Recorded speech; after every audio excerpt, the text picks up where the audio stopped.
phrase manifest destiny was coined by journalist John L. O'Sullivan.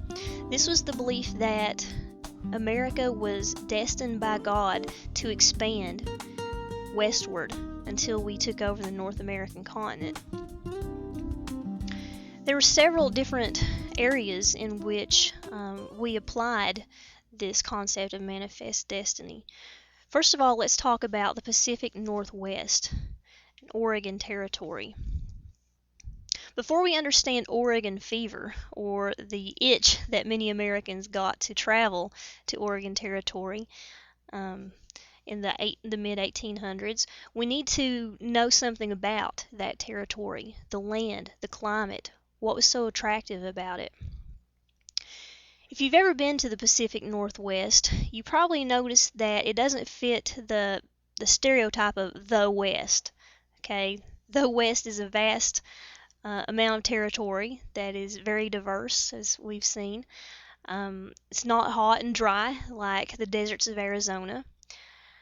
If you visit the Willamette Valley of Oregon today, you'll probably notice it's very wet. They have a significant amount of rainfall, and it's very good, fertile land to grow grains, to raise sheep. There are many vineyards there today. This is what was the Oregon Territory. It was bigger than the modern-day state of Oregon. The territory at the time included parts of Oregon, Washington State, Idaho. Many Americans were drawn to the Oregon Territory because of the rich natural resources. There were push and pull factors as well. Many of them were leaving the East, where they thought it was overcrowded. There's competition over land and resources, and this seemed like a great way to get a fresh start on life. But of course, it was a huge move, and there was a great deal of thought that had to go into the decision to pack up, leave your old life behind, and head down the Oregon Trail. Some of you may have played the old computer game Oregon Trail. I remember playing Oregon Trail when I was a kid. It wasn't the most advanced technology, but for the day, I suppose it was. You learned some real-life lessons about the history of the Oregon Trail by playing that game. This was a very long journey, and most settlers traveled by covered wagon on the overland trail. There was another way to Oregon Territory. You could travel by ship at the time, but of course this was before the Panama Canal was built, so it meant sailing around the southern tip of South America and back up the west coast. The reason why most Americans chose the overland trail, at least one reason, was expense. It cost the same amount for one person to go by sea as for an entire family to travel by wagon. When you play the computer game, you have to begin by making some decisions about what time of year to leave, hoping to reach your destination before you're stuck in a snowstorm, and also going to the store and purchasing the supplies that you'll need on your journey. Since it's such a long journey, you have to factor in the food that you and your family will be needing for the entire time, whatever other supplies you'll need, tools, livestock. It's a difficult journey. It takes time. It takes money. And there are plenty dangers along the way.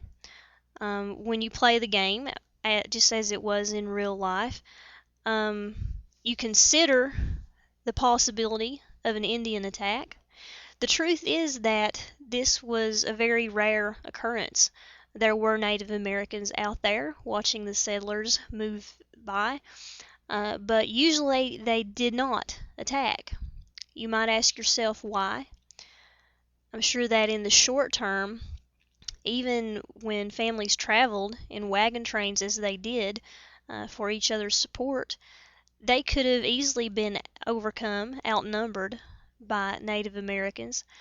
But if you take a long-term view, as I'm sure the Native Americans did, if they were to attack a wagon train, very soon there would be reinforcements coming, and then they would be the ones who were outnumbered. Disease is a common problem when you play the computer game. That was true in real life. Many did die of disease along the Oregon Trail. Natural disaster is also another problem. I remember the trouble fording rivers on the computer game. This was a real life problem. What about being stuck in a snowstorm? You may have heard about the Donner Party, who miscalculated, got stuck in a snowstorm, and it's true some of the party did actually resort to cannibalism. This is an extreme example of what could go wrong traveling west. Most, I'm sure, didn't resort to cannibalism, but people back east were hearing stories of what was going on, and they certainly weighed all of these things as they made their decision whether or not to go. Manifest Destiny, of course, was very popular in America at the time, but it was controversial. One example of why Manifest Destiny was sometimes controversial was because it risked war with other nations. When it comes to the example of Oregon Territory, we need to consider our conflict with Britain. We had jointly occupied Oregon Territory with Britain since 1818. Although technically we were sharing ownership with this joint occupation, more Americans had been settling there than British. And by the 1840s, many Americans were demanding that we change this arrangement and that Britain give up all of its claims to Oregon Territory. Americans were chanting 5440 or fight, meaning that if Britain didn't give up its claim all the way up to the 5440 parallel of latitude, which is up into present-day Canada, we would take it by force. This ended up being worked out with a compromise at the 49th parallel, which is the current-day boundary between Canada and the United States. But in 1845, 1846, we were risking going to war with Britain by talking of occupying all of the territory by force. Let's turn now to the Southwest and the history of the Lone Star State, Texas. We need a little background information on Texas, first of all. Prior to 1821, Texas was a part of Mexico, and Mexico was a part of the Spanish Empire. In 1821, Mexico declared independence from Spain. The Mexican government welcomed American settlers into Texas, which was a part of northern Mexico at the time, and many followed leaders like Stephen Austin into this part of Mexico. Many of them were coming from the American Southeast, and they were bringing their slaves with them.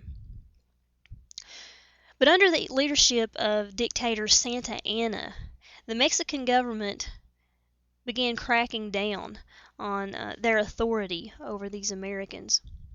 When the Americans moved into northern Mexico, they were supposedly agreeing to Mexico's terms,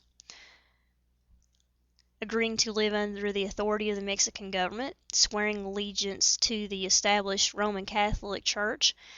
But for many Americans, they were simply going through the motions and had no intention of giving up their independence. When it came to the matter of slavery, as I've said, these Americans brought slaves with them, and when the Mexican government decided to abolish slavery, the Texans refused to go along. When Santa Anna cracked down, Texans declared their independence from Mexico in 1836. Probably the most famous battle from this short war for Texan independence is the Alamo, where Texans fighting for their independence were stationed at the Alamo, an abandoned mission, which wasn't the best defensible position, when Santa Anna surrounded them, greatly outnumbered. It was clear that there was no chance of defending the Alamo. They waited and waited and sent messengers begging for reinforcements that never came. In the end, every fighting man there to defend the Alamo was killed, either in the attack or executed afterwards. This included Colonel Travis, the famous Bowie, inventor of the Bowie knife, and Davy Crockett, the Tennessee politician who went out west to help defend the Alamo.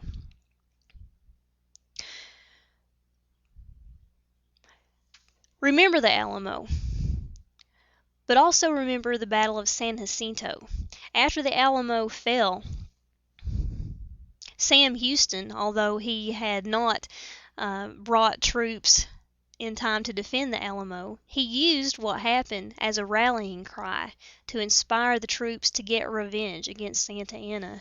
And this is what happened at the Battle of San Jacinto. Santa Anna surrendered, and Texas had achieved its war for independence. Remember, it was in 1836 that Texas declared its independence from Mexico. Why then did Texas not become a part of the United States until the year 1845? It's not because Texans didn't want to join the United States, because they did. Why the delay? This brings up another example of why manifest destiny was sometimes controversial. If Texas were to become a state, it would of course be a slave state. Remember, the Texans weren't about to give up slavery. This would disrupt the balance of power between slave states and free states in Congress. Remember earlier with the Missouri Compromise what a conflict this was that threatened to divide the nation. So for a while, annexation of Texas was put off because of this issue. And of course, just like with Oregon Territory, this was also risking conflict with another nation, in this case, Mexico. Not surprisingly, the United States went to war with Mexico between 1846 and 1848. What started the Mexican War? As background information, of course, Texas had previously won its independence from Mexico, and then in 1945 joined the United States. Obviously, we were recognizing their independence. There's also the matter of nationalism and expansion. This is true for both the United States and Mexico. We, with manifest destiny, were eager to expand, take on more territory. We had pride, nationalism, but Mexico was just as much interested in keeping their territory. They were nationalistic themselves. And what immediately sparked the Mexican War was a boundary dispute. America and Mexico disagreed over the boundary between the two. According to Mexico, the boundary was the Nueces River. But according to Americans, Texas occupied territory all the way south to the Rio Grande River, the present-day boundary between the U.S. and Mexico. Obviously, the United States was claiming a greater portion of territory than Mexico was willing to recognize we claimed. And so the Mexican War began. Famous American leaders of this war included Winfield Scott and Zachary Taylor. Many of the future Civil War generals on both sides, from the North and the South, received their early experience in this war. Many of them graduating from West Point together. We'll see that soon after they'll be engaged in a war against each other. But this was a very successful war, won in 48. And when the Treaty of Guadalupe Hidalgo was signed, it didn't simply settle the question of the boundary between the United States and Mexico. This was, of course, settled at the Rio Grande because the United States won, to the victor belongs the spoils. But we also acquired a great amount of territory In addition to Texas all the way to the Rio Grande, we acquired California from Mexico, and we also got New Mexico Territory, which would go on to become several states in the Southwest. This brings up that controversial question again. What about the expansion of slavery? From this point on, you'll see that each time we expand into the West, we bring up this question again, the slave question. And it will continue to divide the nation until, as we see, we eventually go to civil war to settle it. So when we acquired this new territory, we'll see we have to revisit the slavery question. I'll go ahead and say that slavery would not expand into California. Californians didn't want slavery. Why not, you might ask yourself? Well, California, it's neither southern nor northern, right? It's a western state, stretching from north to south. And the climate, the land, is quite varied. And slavery could have been used there, not only for agricultural purposes, but also in mining. Okay, slaves weren't just employed in agricultural labor. As a matter of fact, there were some parts of eastern Kentucky where you wouldn't expect to find slaves, but they were working in salt mines. This happened in Clay County, Kentucky. So it could have happened, but Californians did not want slavery. You need to think about the types of people who were settling in California in the 1840s. You probably heard of the 49ers rushing to California with the gold rush of that year. For the most part, these were individuals who were rushing to the scene to get their share of the gold, or, there were other mineral rushes throughout this period. Whatever was there to be had. And they were afraid of competition, particularly from large plantation owners. If they were to be competing with someone who owned many slaves, they feared the competition, whether it was with mining or with agriculture. As Californians went through the boom and bust cycles of mineral rushes and so on, they certainly felt that the introduction of slavery would complicate their problems more. But for other Western territories acquired during this time, there was not much agreement over the future of slavery.